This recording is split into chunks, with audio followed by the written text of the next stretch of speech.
Now, the one thing I constantly tell people on my YouTubes when I pass a bamboo is that not all bamboos are invasive, and they're not. They're not invasive. The certain types are definitely invasive and you should avoid, but a lot of them are very well behaved, and I really only keep well behaved bamboos. This being one of them. This is a Fargesia type, and this isn't the one I'm going to be talking about today. But what happens every now and again is that bamboos can actually become congested and too thick for the situation you've got them in.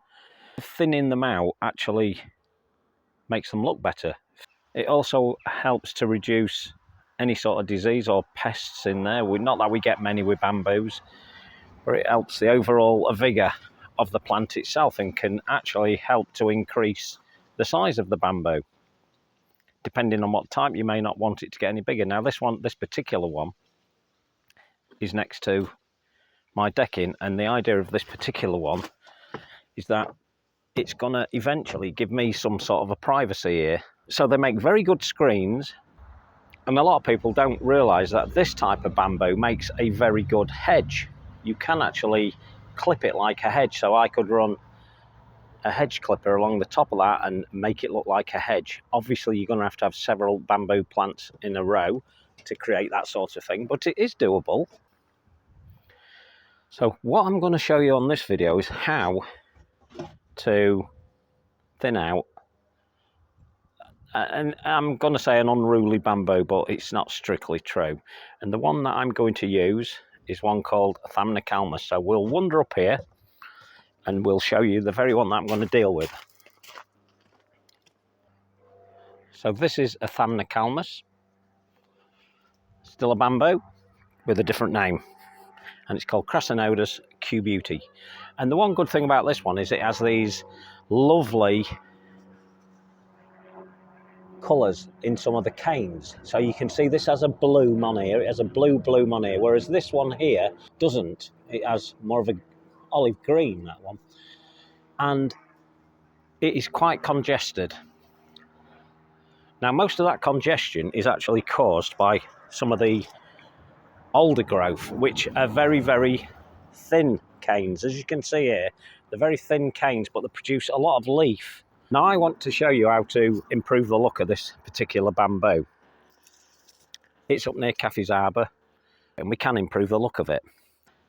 And it'll just look better overall. So we shall show you step by step how I'm going to achieve that. And hopefully by the end of this video, you'll have a better understanding of why we do these things. So I will not actually be filming this while I'm doing it. I will be filming intermittently. But the intention is that we take away a lot of the thinner growth down here. So we remove lots of the older growth, which will, by nature, be a lot thinner because it's older. So I'll be looking to find the more thin stems. And let's see if we can point one out to you while we're down here. We'll be taking out this type of cane, getting rid of those completely, believe it or not. We'll be taking them out completely and thinning it out. So what I shall start with first is the process of thinning out the canes that I want to lose. So what I want is this type of look. This with the blue bloom, or it's a grey blue bloom really, that.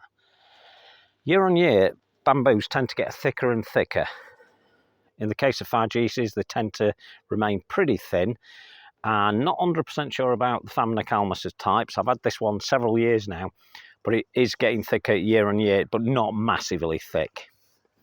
But I can improve the overall look. I can take a lot of this growth out. It sounds a bit counterintuitive to do that, but it is the right thing to do.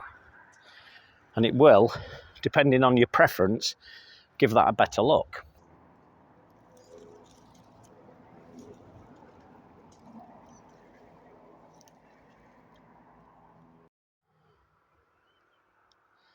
So I'm partway through at the minute.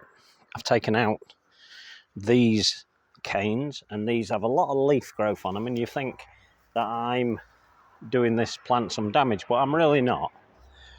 There's a single stem and it has some cracking leaf growth on that, and I've taken out several of these stems, which are really making it become a very congested bamboo altogether. Now, as you can see at the moment, it's now starting to show some of the bigger canes. And what we're trying to do is we're trying to encourage newer canes to come to the middle of it, which this will do. But the other thing we need to do is these older canes, if you're going to keep the older canes, which this brown one is an older cane, and that one there, that's an older cane, and then these are newer canes, and they're always going to send out this new green growth, and they'll continue to do this irrespective of the fact that I'm going to take some of this off. It will still continue to produce them in most cases. On most of the bamboos that I've ever had, it's always done that, always sent out more. And the idea is to thin about 1/3 of the way up of the actual bamboo itself and clear everything up the stem. And this is what I do. So you can simply pull them off like that, or you can get your secateurs out, do the same thing. If they're thin enough, like this, I recommend that you just pull them off like that. Easy enough job. So let's show you on this particular stem. It's got even more, so there's another one here. We'll take that off as well, and we'll carry on up the stem all the way up as far as I'm comfortable with. Now, if you're not sure about how far you want to go up so far where you're comfortable, and then stop at that point.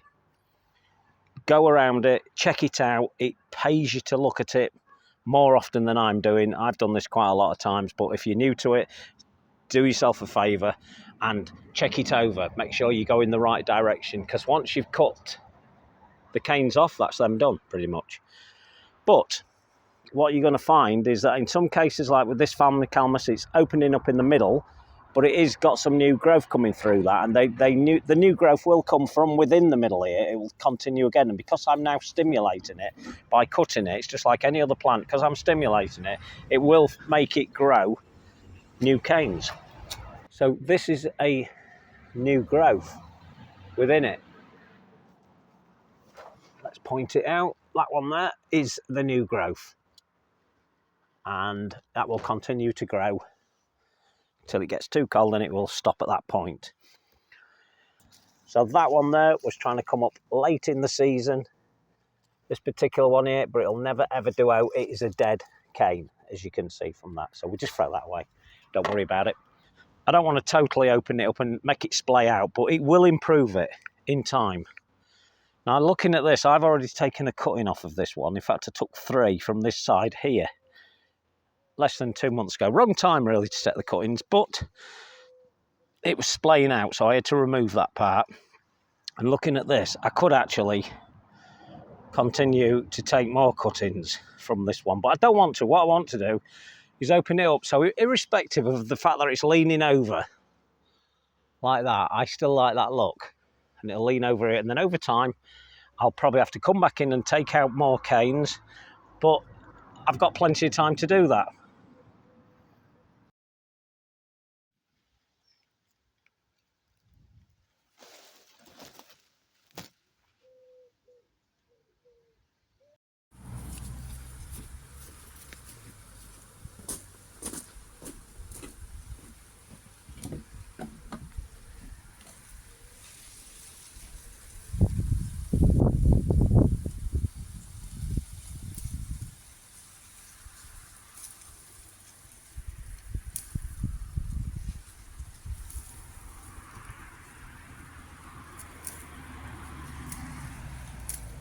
So I mentioned earlier in the video that irrespective of me cutting these ones down or removing any of the side growth off of these particular canes, it will continue to send out new growth. And here's a good example. So these canes, this cane here, I've just removed, but this one here was removed last year.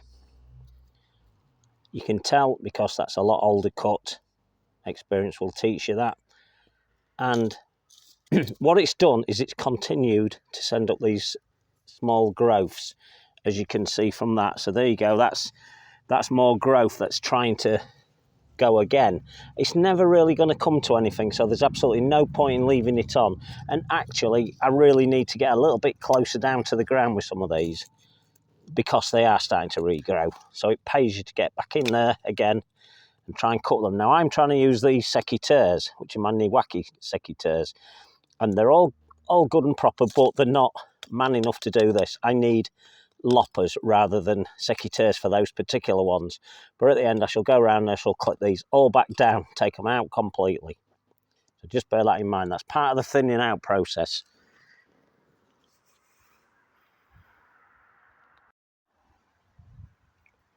So I'm quite some way on now, and I've taken out a lot of the congestion out of this, and as you can see, it's a lot thinner as a result. Now, there are a couple of canes here that you would think, well, that looks okay, and we'll leave that, and we'll leave it alone. But what they're doing is actually spoiling the overall look. They're actually arching out where I don't really want them to go. So I've decided that although they are adding to it, it's time that they went, and I know it will leave this little bit of a gap there, but long term it will pay me to take those two out, so all the brown ones. So I've virtually removed all the brown ones at this stage, and there's just maybe 4 more to remove. So from here you can see now it's starting to open up. We're not finished yet, we're getting there, and there's the overhanging branch that I talked about, still there. We'll get rid of that, we'll take out 1 or 2 behind it, and we've lifted the skirt of it. So we've removed a lot of the lower growth up to about, in this case, I guess it's just over 1/3. This bamboo is quite tall, that's probably 10 foot now, 10 or 11 foot in the air, and he's looking great. And I'm exposing the canes, remember, I want the canes to do a lot of the talking now. And these canes here are spoiling it, they're just spoiling that overall effect. They're arching out, and I don't want them there. Plus they're spoiling part of the view over there. And because I've taken a few canes out of here, they would have been held up by other canes in the clump, and they wouldn't have splayed at the beginning of this. But as I've removed canes, they've come further out. So we need to deal with that, and there's no point in keeping them if they're wrong. So we'll take those 2 brown canes out, and trust me, it will look better.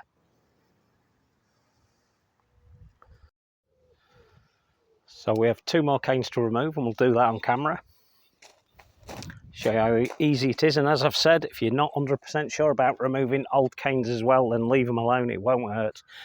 It'll add to the look, and if I'd left all the old ones, as I said earlier, they'll be all over the place in there, and they would add to the look again. Some of them would be more straight in the air, but they would be half the size of the ones that are new. So it doesn't make any sense to leave them. Whereas these 2 are quite tall, these 2, but they're still shorter than all the new ones. So this particular one here, I've dragged out here, is shorter by about 1.5 foot than the rest of them, and I want to remove them. So all we do, we go to the base like this, don't matter where you clip them, just take them off. If you can do it in one, great. If you can't, do 2 clips and away. So the thicker they get, the harder they are to clip. So I've spent about 20 minutes to half an hour removing these. All these canes are now off. They were last year's growth and the previous year's. And we've taken it to this. Now, as I said earlier, there are those who would argue it looked better before, but long term, you're doing what's right for the plant. And once all that leaf thickens up at the top there, it'll be an altogether different plant. It'll look wonderful. And that's the look I wanted, and that's the look I've got. So it's open at the minute, and you have to readjust yourself you have to readjust your mindset to thinking about that. But over time, it'll be fine. It'll all thicken out again. So I could actually take some cuttings from this one. These 2 here would make a lovely cutting. In fact, I would have to take 3 of them to make it look right. And I could remove those and it wouldn't have no detrimental effect to the overall look. But I'm going to leave them. They're splayed out, but I'm quite happy with that. But if I didn't want that splayed look, and by that I'm talking about the fact that they are actually coming out that way. So they're doing that, rather than going straight up in the air. These ones are going straight up in the air with a slight bend at the bottom, but they're doing more like what they should be doing. These are splaying because there was so much old growth in the middle that they were forcing them over. Now we've removed them, they're not likely to straighten up, I wouldn't have thought, but we can leave them alone, maybe take some more of this growth off. We can leave these alone till next year, see what happens in the meantime, see if we've made a big mistake, or see if we've made a good choice. And I'll leave you to decide what you think. What you do think I've made the right decision or not. A lot of you would say, I don't like it. I preferred it how it was. And then there's a camp that will say, yep, you've done just the right thing. So what I want to show you as well is other bits that happen. Now this is part of the problem with letting them thicken out too much. This cane here has bent over, and you get this from time to time. This is a brand new one, and if we follow it all the way up, you can see that's a brand new cane. It's not even opened its leaves up yet or sent any out. All these new leaves will come from these sections here. You can see there's some tuck. There will be one tuck. In fact, there's one below there. So you can see that one there. That's tucked behind there. And then there'll be another one behind here, just about to come out. There you go. So they're just protective sheaves. And then they will leaf out like these. They will be like that, and then they'll fully form leaves. But because it had to find its way up, it's obviously hit something halfway up from the bottom, and it's had to divert its growth pattern to get through. That's what it's done, and this is why sometimes it pays to do this. If I'd have done this earlier, this would have gone straight up in the air and would have been the perfect cane, but it hasn't, so we need to not worry about that. So what this will do now, this has, I said before, this has a lovely bloom on it, this grey blue bloom, and then all the new growth as it comes out, especially towards autumn and winter, will become red. So it has a really nice overall look, and it really is a beauty. So now we're left with all this cane material. What can we do with it? Oh, turn them into canes, obviously. Everything that you buy from the garden centre are turned out of things like this. I suspect they're bought from abroad, but this is basically what they remove. They remove all the bits, and then they turn your canes out. It's all you need to do. Remove all the side growth that we get, all the way down as far as you can, or as far up as you want to. Remove it. And then you can decide how thick you would like your cane. In this case, let's show you. So in this case, we've got this cane here. Now, let's stand it up next to me. So I can make a 6-foot cane out of that quite easily. So by going up to this point here, again, not easy to show you when I'm filming myself, we could go right up to this point, take that off, and we have a perfect cane. All we do with that, we can either use them immediately, or we can just leave them, stack them aside, leave them aside, and we can produce lots of those. Leave them alone and they'll toughen up, harden up over time, and then we can start using those as supports or whatever we need to use them for. So there you go. So let's go back through it again, just quickly. So we've removed all the central growth. We've taken off all the old canes. The browner canes I wanted removed. We've left the newer canes, which should be quite obvious to you. We've left it well now, which is at the end of August, because I didn't want to cause too many problems with the new growth that was coming. And the new growth is up there. The new leaves are starting, as you can see. Give another month and all those new leaves will be fully out. And then it will be a nice, strong, healthy plant. It lets the wind blow through. Unfortunately, it lets people see us, but nevertheless, that's more interesting. So we'll just leave that alone. We'll take a view from up here. You can see now what a different look that's got altogether. And it looks lovely in my opinion. And all you do, or all I shall do after this, is I'll give that a good feed. Leave it alone, let it recover, let it get over its sulkiness, that I've done that to it. And it will be a wonderful plant, or a wonderful bamboo. And this particular one, as I said, is a Thamnocalmus. Okay, so hope that's informed you a bit more. And given you the confidence to give it a go. Just give it a go. I'll talk to you on the next one. Ta-da.